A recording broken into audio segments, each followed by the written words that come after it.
Okay, so today's Friday. It is move out day. Been here for 2 years, just over 2 years at the Skyline Residences. Moving out because, well, one, COVID screwed me up. So the reason I rented this place was that work was close by and, well, I could walk to work. 10 to 15, well, it's 15-minute walk, right? But COVID made it so that work no longer needs me at work. I could do it all remote. So they basically said, if you don't need to come into the office, then you don't need to. So now I can pretty much live wherever. So moving to a really swank condo near Little India MRT station, and it should be really nice. It's next to SMU, so Singapore Management University.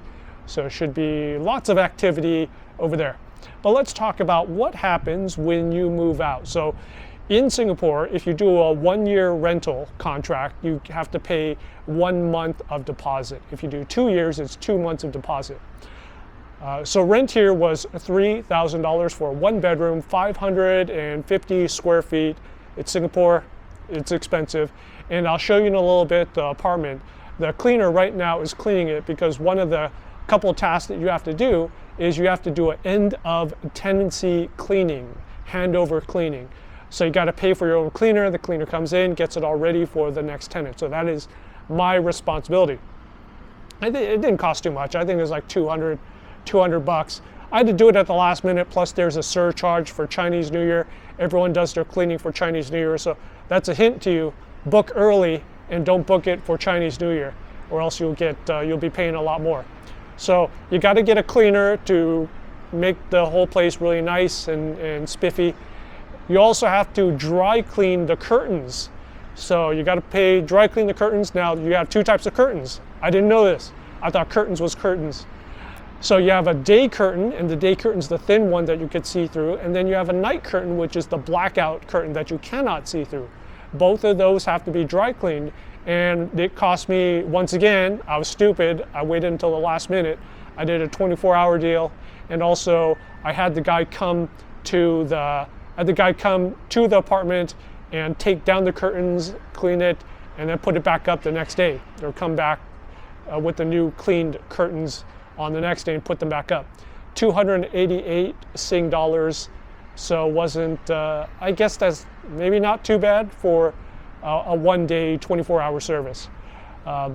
So yeah, also air conditioning. You have to do air conditioning service. You have to do it every quarter.